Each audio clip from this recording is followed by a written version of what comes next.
Hello, good morning. आज हम home science second year का सेकेंड पेपर का फर्स्ट टॉपिक ले रहे हैं, जो है होम मैनेजमेंट। इसकी परिभाषा क्या है, इसे हम पहले समझें तो आगे जो है हम सब्जेक्ट को बहुत अच्छे से समझ पाएंगे। होम मैनेजमेंट दो शब्दों से मिलकर बना है। पहला है होम, यानी जहाँ पर कुछ लोग साथ में मिलकर रहते हों और उनमें आपस में कोई संबंध हो, फीलिंग्स हों एक दूसरे के लिए, तो उसे हम होम कहते हैं। हाउस क्या है या घर क्या है या मकान क्या है? मकान है ईंट गारे पत्थर का एक स्ट्रक्चर जिसे हम मकान बोलते हैं। वेयर एज होम क्या है, जहाँ पर कि कुछ लोग साथ में रहते हैं और उनमें आपस में एक बॉन्डिंग होती है, एक फीलिंग भी होती है। और प्रबंध या मैनेजमेंट, सेकंड वर्ड है मैनेजमेंट। तो मैनेजमेंट क्या है या प्रबंध क्या है कि देखिए, हमारे पास में बहुत सारे रिसोर्सेज होते हैं। रिसोर्सेज यानी कि साधन, साधन यानी कि जिनसे हम अपने लक्ष्यों को प्राप्त करते हैं। अब ये साधन जो है मानवीय भी होते हैं और अमानवीय भी होते हैं।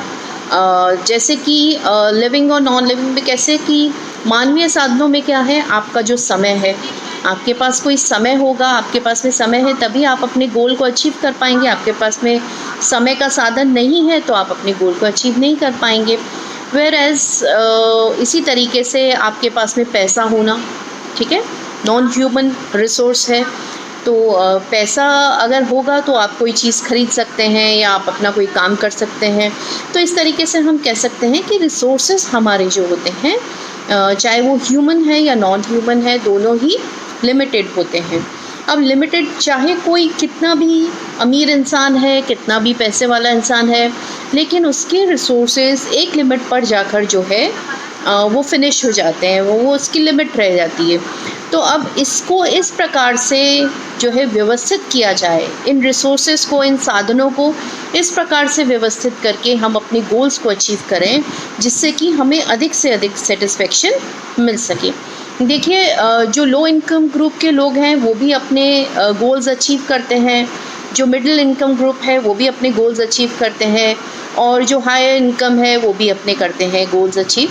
अब इन तीनों के जो साधनों की लिमिट है वो अलग अलग है ना। सभी अपने लिमिट, अपने रिसोर्सेज को इस प्रकार से इस्तेमाल करते हैं कि वो अपनी जो आवश्यकताएं हैं उनकी पूर्ति कर सके।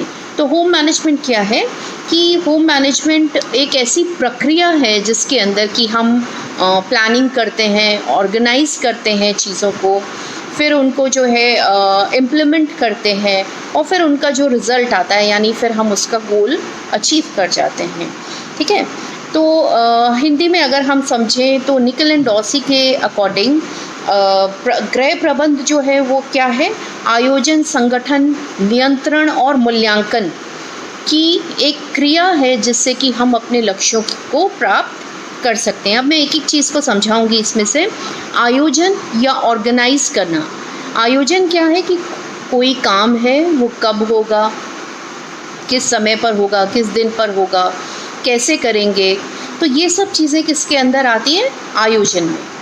ठीक है। आपकी प्लानिंग, ठीक है, आप प्लान करते हो कि मुझे जो है इस बार जो है इतने % मार्क्स लेकर आने हैं, तो आप उसके लिए क्या करते हो, आयोजन करेंगे कि आप अपनी जितने भी रिसोर्सेज हैं, कि मेरे पास में इतना टाइम रहता है ना, मैं एक पार्ट टाइम जॉब भी करती हूँ तो मैं जॉब के बाद में इतना समय निकाल सकती हूँ और फिर मैं ये कोर्स कर सकती हूँ, ठीक है, या मुझे ये घर का भी काम करना होता है तो उसमें से मैं इतना समय अपना निकाल कर, तो ये हम क्या करते हैं, अपने माइंड में एक आयोजन कर लेते हैं, एक प्लानिंग कर लेते हैं कि मैं ये काम इस तरीके से करूँगी। फिर है संगठन। संगठन माने कि कौन क्या काम करेगा। अब ये एक इंडिविजुअल काम हो गया, लेकिन फिर भी इसमें आपको बहुत लोगों का सपोर्ट होता है, ठीक है। तो हम ये करते हैं कि ठीक है, अपनी सिस्टर से आप रिक्वेस्ट करेंगे कि मुझे जो है ये इस बार इतने मार्क्स लेके आने, तो तुम मेरी ये काम तुम कर देना, ठीक है। भाई को आप कहेंगे कि मुझे आप कॉलेज छोड़ के आना जिससे मेरा टाइम सेव हो। तो ये सब चीज़ें क्या है, संगठन या ऑर्गेनाइज करना, यानी किसका क्या काम है वो उसको दे देना कि आप ये काम करेंगे, आप ये काम करेंगे, आप ये काम करेंगे, ठीक है। और फिर है नियंत्रण, एक प्रक्रिया होती है आपके मैनेजमेंट के अंदर जो कि सबसे इम्पॉर्टेंट होती है। देखिए, मैनेजमेंट का सबसे फर्स्ट जो स्टेप होता है वो होता है आपकी प्लानिंग, कि आप अपने प्लानिंग कोई ज़रूरी नहीं है कि आपने कागज़ पेन से किया, आप अपने माइंड में भी नेक्स्ट डे के लिए कुछ प्लान करते हैं। हम हर समय नेक्स्ट एक कंटिन्यूअस प्रोसेस है प्लानिंग, जो कि हम करते रहते हैं कि अभी मैंने ये कर लिया, अभी मैं ये लेक्चर रिकॉर्ड करूँगी, उसके बाद मुझे ये करना है, उसके बाद मुझे ये। तो मेरी जो प्लानिंग है वो मेरे माइंड के अंदर कंटिन्यूअसली चलती जा रही है। ठीक इसी प्रकार से आप भी प्लानिंग करते हैं, ठीक है। तो जो आपने प्लान किया है उसके ऊपर नियंत्रण होना आवश्यक है। नियंत्रण होना आवश्यक से मतलब है कि जो भी हमारे, क्योंकि हम जो प्लान करते हैं वो अपने रिसोर्सेज को ध्यान में रखते हुए, अपनी लिमिटेशंस को ध्यान में रखते हुए हम प्लान करते हैं।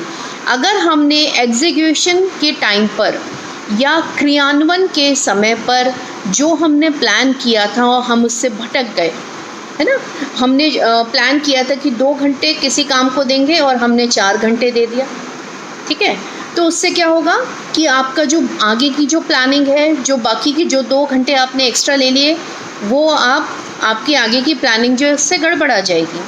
तो इसलिए नियंत्रण जो है मैनेजमेंट के हर स्टेप पर होना बहुत ही आवश्यक होता है, ठीक है। तो जो भी आपने पहले प्लान किया है आप देखते जाइए हर स्टेप पर कि आपने क्या यही प्लान किया था, क्या आपने जो प्लान किया था आप उसके अनुसार काम कर रहे हैं, क्या आपको जो डिज़ायर्ड रिजल्ट्स हैं वो आपको मिल पा रहे हैं या नहीं मिल पा रहे हैं। तो इस स्टेप को हम बोलते हैं नियंत्रण, ठीक है। तो नियंत्रण जो है काम के दौरान कंटिन्यूसली जो है चलता रहेगा, ठीक है। इवन प्लानिंग के अंदर नियंत्रण होता है। जब आप किसी चीज़ को प्लान कर रहे होते हो तब भी आपका नियंत्रण होता है। नियंत्रण कैसे, कि आप ऐसा तो नहीं है ना कि बहुत वेग प्लान कर लोगे कि मैं जी एक दिन में 28 घंटे काम करूँगा। क्या हो सकता है ऐसा? नहीं, है ना, क्योंकि 24 आवर्स ही हैं हम सबके पास में और वो 24 घंटों में ही हमें प्लान करना है। या मान लीजिए आपको 8 घंटे आपको सोना ज़रूरी है, आपको बॉडी को रेस्ट देना ज़रूरी है, तो आप ऐसा प्लान नहीं कर सकते। वहाँ पर भी आपको एक नियंत्रण रखना पड़ेगा कि कुछ जो डेली रूटीन की जो नेसेसिटीज़ हैं उनको ध्यान में रखते हुए, उनका समय अलग करते हुए आप जो है अपनी प्लानिंग करेंगे। तो हम प्लानिंग के समय भी नियंत्रण रख रहे हैं समय को लेकर, ठीक है, या हमारे पैसे को लेकर भी हम नियंत्रण, कि मेरे पास में इतना ही बजट है और मुझे इसमें ही ये सब चीज़ें प्लान करनी है। तो कहने का मतलब है कि नियंत्रण जो है वो आपके मैनेजमेंट के हर स्टेप के ऊपर बराबर चलता रहता है। अब मैनेजमेंट का जो आखिरी जो स्टेप होता है वो है आपका मूल्यांकन या इवैल्यूएशन। देखिए, आप पूरे साल भर पढ़ाई करते हैं, ठीक है, आपने क्लासेस अटेंड की, आपने पढ़ाई की, फिर आप जो है एंड के अंदर अपना मूल्यांकन करने के लिए समय समय पर बीच में भी टीचर आपका मूल्यांकन करती है। जैसे आपको क्लास टेस्ट देती है, जब आपको पढ़ा रहे होते हैं तो आपसे क्वेश्चन पूछते हैं कि आप बताइए आप इसके बारे में क्या सोचते हैं। तो ये एक तरह का मूल्यांकन है जिससे कि हम ये जानते हैं कि क्या आपको वो टॉपिक समझ में आ रहा है या नहीं, ठीक है। और ठीक इसी प्रकार से जो आपके यूनिवर्सिटी के एग्ज़ाम्स होते हैं वो भी मूल्यांकन है कि आपने जो साल भर जो आपने साल के शुरू में आपने प्लान किया था कि आप इतने % मार्क्स लेके आएंगे, अब यूनिवर्सिटी आपका मूल्यांकन करती है कि आप उस पर कितना खरे उतरे। तो मूल्यांकन जो है ये, अच्छा, मूल्यांकन जो है वो काम के बीच में भी होता है, बेंचमार्क, ठीक है। तो जब काम चल रहा होता है तब भी हम बीच में मूल्यांकन करते हैं कि क्या ये काम जो है हमें डिज़ायर्ड रिजल्ट्स दे रहा है, क्या ये काम सही चल रहा है, क्या हमने जो प्लान किया था हम उसके अनुसार अपना काम कर रहे हैं क्या। तो ये जो मूल्यांकन है ये भी एक बहुत ही इम्पॉर्टेंट स्टेप होता है अपने मैनेजमेंट का, ठीक है। अब हम देखेंगे कुछ मैनेजमेंट को और अच्छे से समझने के लिए हम इसकी कुछ कैरेक्टरिस्टिक्स जो हैं उन पे जो है प्रकाश डालेंगे, उनको थोड़ा सा डिस्कस करेंगे। वो है फॉर एग्ज़ाम्पल प्रबंध एक कला है, ठीक है, और एक विज्ञान है। ये दोनों मैं साथ में लूँगी पॉइंट्स। कला कैसे है, क्योंकि ये हमारी क्रिएटिविटी होती है कि मान लीजिए कि मेरे पास में पैसे तो इतने कम हैं लेकिन मुझे ये काम करना है, तो अब मैं इसमें अपने दिमाग की क्या क्रिएटिविटी, अपनी क्या कला लगाऊं कि मैं इतने कम पैसों में ही बहुत अच्छा रिज़ल्ट दे दूं। होता है ना, कई बार आपको कोई ड्रेस खरीदनी है, आपके पास में एक ब्रांडेड ड्रेस या एक महंगी ड्रेस खरीदने का पैसा नहीं है, लेकिन आप अपनी क्रिएटिविटी यूज़ करते हैं कि कोई बात नहीं, मेरे पास में इतना ही पैसा है तो इसका मैं कपड़ा खरीदती हूँ, फिर इसको मैं खुद ही डिज़ाइन करूँगी, खुद स्टिच करूँगी। तो इस तरीके से आप अपनी क्रिएटिविटी से आप मैनेज कर लेते हैं, आप अपने जो लिमिटेड रिसोर्सेज हैं उसके अंदर आप मैनेज कर लेते हैं और आपको उतनी ही अच्छी एक ड्रेस जो है तैयार हो जाती है। ठीक है, तो ये एक एग्जाम्पल है। देखिए, इस सब्जेक्ट के अंदर जब भी हम कोई पॉइंट पुट अप करते हैं तो उसके लिए आप उदाहरण ज़रूर देंगे साथ में। ठीक है, आपने एक पॉइंट को समझा दिया है, फिर आप नीचे अलग से लिखिए, जिससे कि जब एग्ज़ामिनर आपकी नोटबुक चेक करता है, आपकी आंसर शीट चेक करता है, तो उसको अलग से वो अंडरलाइन किया हुआ दिखाई दे उदाहरण। हम उदाहरण कब दे पाते हैं? जब हम टॉपिक को बहुत अच्छे से समझ पाते हैं। उदाहरण एक एग्ज़ाम्पल है, एक अपने आप में एक जो है एक पॉइंट है कि स्टूडेंट को वो टॉपिक अच्छे से समझ में आ गया। अगर मैं एग्ज़ामिनर हूँ और मैं आपकी कॉपी को चेक कर रही हूँ और आपने बहुत अच्छे से डिफ़ाइन कर दिया है और मुझे लग रहा है कि ये बिल्कुल किताबी भाषा है, लैंग्वेज है ना, और आपने एक उदाहरण नहीं दिया है, मान लीजिए, और एक दूसरे स्टूडेंट ने, हो सकता है थोड़ा सा डिस्क्रिप्शन में उसने कमी छोड़ दी हो, लेकिन उसने एक उदाहरण दिया है, तो वो उदाहरण एकदम सटीक है और वो किताब में नहीं था, उसने अपना एक उदाहरण दिया है, तो मुझे उसके उस उदाहरण से ही अच्छे से समझ में आ जाएगा कि हो सकता है कि भाषा के अंदर कोई कमी रह गई हो, लेकिन क्योंकि इसने उदाहरण सही दिया है तो इसको ये टॉपिक अच्छे से समझ में, तो उदाहरण इसके अंदर मस्ट है इन टॉपिक्स को समझाने के लिए। ठीक है, क्योंकि ये बहुत वेग होते हैं, हम इसको उदाहरण से ही अच्छे से समझा पाते हैं। अब जो है प्रबंध एक विज्ञान है। अब ये विज्ञान कैसे है? क्योंकि इसके अंदर आप कैलकुलेशंस भी करते हो, आप ये भी देखते हो कि अगर मैं इस चीज़ का प्रयोग करूँगा, है ना, मान लीजिए कोई खेती से संबंधित है तो मैं इसका प्रयोग करूँगा तो उसका ये रिज़ल्ट रहेगा। हो सकता है कि एक बार तो पैदावार बहुत अच्छी हो, लेकिन आगे जाके ज़मीन जो है वो इनफर्टाइल हो जाए या इसके साइड इफ़ेक्ट्स रह जाएँ, इसके और दूसरे कॉन्सिक्वेंसेस हों, हम कोई दूसरी फसल उसमें उगा ही नहीं सकें। ठीक है, तो यहाँ पर ये मैनेजमेंट की उसमें क्या आ गया कि मैनेजमेंट एक साइंस भी है, प्रबंध एक कला है और एक विज्ञान भी है। अब दूसरा है प्रबंध एक विशेष प्रक्रिया है। विशेष या स्पेशल कैसे है ये? क्योंकि इसके अंदर हम बहुत सारे स्टेप्स का प्रयोग करते हैं, जैसे कि आयोजन हमने पढ़ा, संगठन, नियंत्रण और मूल्यांकन। ठीक है, इसलिए हम इसे क्या कहते हैं? एक विशेष प्रक्रिया। फिर नेक्स्ट पॉइंट है वो है प्रबंध एक सामाजिक प्रक्रिया है।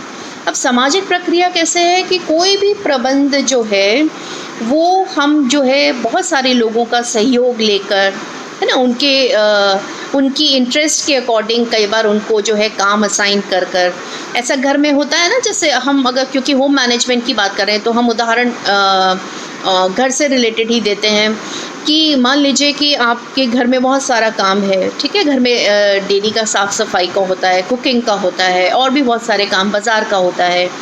तो इसमें जब भी आपको काम असाइन किया जाता है, आपकी मम्मी या पापा जब आपको काम असाइन करते हैं तो ये देखते हैं कि इसको बाज़ार की नॉलेज बहुत अच्छी है तो इसको बाहर का काम दे दिया जाए, है ना, ये खाना बहुत अच्छा बनाती है तो इसको खाने का काम दिया जाए। तो ऐसे हम क्या करते हैं कि सब लोगों को साथ में लेकर और उनकी रुचि के अनुसार उनको कार्य देकर हम जो है एक अच्छा प्रबंधन अपने घर के अंदर करते हैं। ठीक है, तो नेक्स्ट जो आपका वो है पॉइंट है वो है प्रबंध एक अदृश्य कौशल है। ठीक है, प्रबंध जो है क्यों अदृश्य है? क्योंकि हर बार ऐसा नहीं होता कि हम जो है लिख कर या कोई एक प्रोसेस हो कि ऐसा बना दो, फिर ये डालो, फिर ये डालो तो अच्छा प्रबंध हो गया।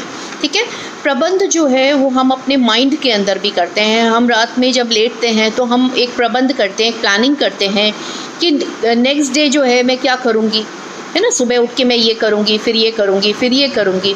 तो ये भी एक हमारी, तो ये एक अदृश्य कौशल है, यानी मैं किसी को डिफ़ाइन नहीं कर सकती, मेरे सिर्फ एक्ट जो हैं वो ये करके बताएंगे और फिर उनका जो रिज़ल्ट आएगा अगर अच्छा आएगा तब ये कह सकते हैं कि जो मेरा मैनेजमेंट है वो अच्छा है।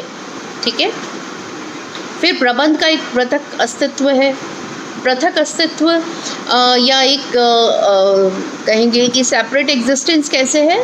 क्योंकि आपको एक काम पूरा करना है, आप उसके अलग जो है एक प्लानिंग करते हो, है ना, आप हर तरीके की प्लानिंग करके कि अगर हम ऐसा करेंगे तो ये रिज़ल्ट आएगा, ये करेंगे तो ये रिज़ल्ट आएगा, है ना, इस तरीके से करेंगे तो ये, फिर आप उसको करते हो, सिलेक्शन करते हो उसमें से जो भी बेस्ट है, ठीक है।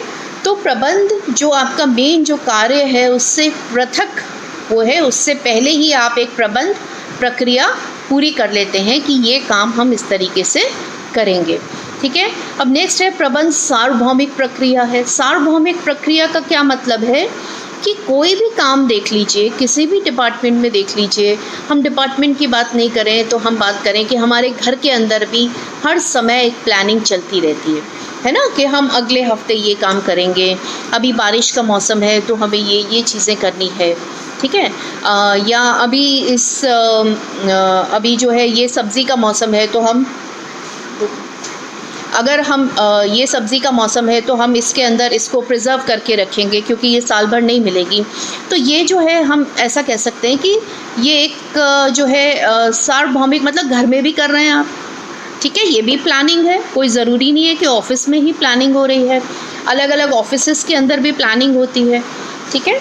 तो ये सार्वभौमिक है। इवन एक इंडिविजुअल जो है वो भी अपने लिए प्लानिंग करता है। जैसे मैं भी अभी एक प्लानिंग करूँगी कि इसके बाद में मैं ये करूँगी, या इसके बाद में मेरे को ये क्लास लेना है, इसके बाद मुझे ये काम करना है, या आज कॉलेज से जाने से पहले मुझे ये काम करने हैं, ठीक है। तो ये एक सतत जो है एक प्रक्रिया चल रही है मेरी प्लानिंग की। उसके बाद है प्रबंध एक सामूहिक प्रयास है। सामूहिक प्रयास कैसे है कि मैं अपना कार्य सुचारू तब कर पाऊँगी जब मुझे और लोगों का जो उनके जो कार्य हैं जो उनको करने चाहिए वो कार्य पूरा करते हैं और मुझे उसमें सहयोग मिलता है, तभी जाकर मैं अपना कार्य जो है सुचारू रूप से कर पाती हूँ। फॉर एग्ज़ाम्पल, आपको कॉलेज टाइम पर आना है तो आपकी मम्मी आपको ब्रेकफास्ट बना के देती हैं, लंच बना के देती हैं। अगर उन्होंने अपना काम समय पर नहीं किया तो क्या होगा कि आपका भी काम डिले हो सकता है, आपका भी काम इफ़ेक्ट हो सकता है। तो हम एक दूसरे पर अलग अलग चीज़ों के लिए डिपेंडेंट होते हैं। इसलिए हम ये कहेंगे कि प्रबंध जो है वो एक सामूहिक प्रयास है, ठीक है, कि इसमें सब लोग मिलकर जो है एक कार्य को सुचारू रूप से करते हैं। फिर है प्रबंध की आवश्यकता सभी स्तरों पर होती है। प्रबंध की आवश्यकता सभी स्तरों पर कैसे होती है? देखिए, जो अपने स्तर कौन से पढ़े थे हमने कि आयोजन में भी प्लानिंग है ना। आप प्लान ही तो करोगे कि ये कैसे करेंगे, कब करेंगे, क्या करेगा, कौन क्या करेगा, कितने बजे करेंगे, किस जगह पर करेंगे, ठीक है। फिर संगठन, ऑर्गेनाइजेशन। अब संगठन में भी आप प्लान करते हो कि अरे उसमें ये क्वालिटी है, वो बोलता बहुत अच्छा है, उसको जो है संचालन का काम दिया जा सकता है, वो ये काम बहुत अच्छा कर सकता है, उसको ये करेंगे, उसको मार्केट की बहुत नॉलेज है, उसको ये काम दिया जाए। तो यहाँ पर भी हम प्लानिंग से चल रहे हैं। नियंत्रण में भी प्लानिंग है कि नियंत्रण माने कि मैं काम हो रहा होगा तब भी चेक करूँगी और उसके बाद काम हो जाएगा तब भी, लास्ट में भी, मतलब शुरू में भी हम जो है चेक करेंगे। तो इसके अंदर भी आपकी प्लानिंग चल रही है। आप हर चीज़ को पहले सोचते हैं, है ना। तो सोचना या ये जो प्रक्रिया है उस काम को कैसे किया जाए वो अपने आप में एक प्लानिंग होता है। मूल्यांकन में भी प्लानिंग है कि हम इस चीज़ का मूल्यांकन करेंगे, हम कार्य के बीच में हम 2 घंटे बाद मूल्यांकन करेंगे, हम 1 घंटे बाद मूल्यांकन करेंगे, या हम काम ख़त्म हो जाएगा उसके बाद मूल्यांकन करेंगे, ठीक है। तो हर स्टेप के अंदर जो है प्लानिंग होती है या हर स्तर पर प्लानिंग चाहिए। उसके बाद है प्रबंध एक पेशा है। आपने देखा होगा मैनेजर्स होते हैं अलग अलग कंपनीज़ के अंदर। मैनेजर्स का काम क्या है? चीज़ों को मैनेज करना, प्रबंध करना, प्रबंधक, है ना। आप बैंक में जाते होंगे तो उसमें लिखा होता है शाखा प्रबंधक, यानी वो मैनेजर है उस पूरी शाखा का, उस पूरी ब्रांच का, जहाँ पे वो मैनेज करता है कि सब लोग अपना काम प्रॉपरली कर रहे हैं कि नहीं। तो जो है एक पेशा कैसे है कि प्रोफेशनली भी एक पेशा होता है जिसमें मैनेजर की पोस्ट होती है या मैनेजर होता है जो डिपार्टमेंट्स को मैनेज करता है। अब घर में जो हम मैनेज करते हैं तो वो हमारा पेशा नहीं है ना, वो हम अपने गोल्स को अचीव करने के लिए रोज़ अपनी चीज़ों को मैनेज करते हैं। वेयर एज प्रोफेशनली भी मैनेजर्स होते हैं जो अलग अलग डिपार्टमेंट्स की ज़रूरतों को, उनके गोल्स को पूरा करने के लिए जो डेली के क्रियाकलाप हैं, जो डेली के काम हैं, उनको मैनेज करते हैं, ठीक है। फिर है लास्ट पॉइंट है इसमें प्रबंध पूर्व निर्धारित लक्ष्यों की प्राप्ति है। हमने जैसा कि पहले किया कि प्रबंध हम करते क्यों हैं, क्योंकि हमारा कोई ना कोई गोल होता है ना। अब बहुत सिंपल, जैसे मैंने आपको उदाहरण दिया, जो आप लोगों का सबका गोल होगा कि मुझे इस साल के अंत में जो है इस बार एग्ज़ाम में मुझे इतने परसेंट लाने हैं, लास्ट टाइम मेरे कम रह गए थे तो अभी मैं इतने परसेंट लाऊंगी तो मेरी ओवरऑल परसेंटेज बहुत अच्छी हो जाएगी, ठीक है। तो हमारे जो पूर्व निर्धारित लक्ष्य होते हैं हमें उनको पूरा करना होता है। वहीं पर अगर हम घर में एक बहुत ही सिंपल उदाहरण दें कि कल मैं इस चीज़ से लेट हो गई थी, कल मैंने ये अननेसेसरी का काम कर दिया जिसकी ज़रूरत नहीं थी, तो उसकी वजह से मेरा खाना बनाना लेट हो गया, या मेरे और दूसरे घर के काम लेट हो गए, मुझे अपने लिए समय नहीं मिला, मुझे वहाँ जाना था मैं नहीं जा पाई, ठीक है। तो हमारे जो पूर्व निर्धारित लक्ष्य हैं वो हम तभी पूरे कर सकते हैं जब हम प्रबंध प्रक्रिया को अपनाते हैं, ठीक है। तो ये कुछ हमारे जो है प्रबंध के महत्व जो है। अब नेक्स्ट टॉपिक हम जो है वो करेंगे, ये इसकी प्रबंध की कैरेक्टरिस्टिक्स हमने पढ़ी। अब नेक्स्ट उसमें हम पढ़ेंगे प्रबंध के महत्व।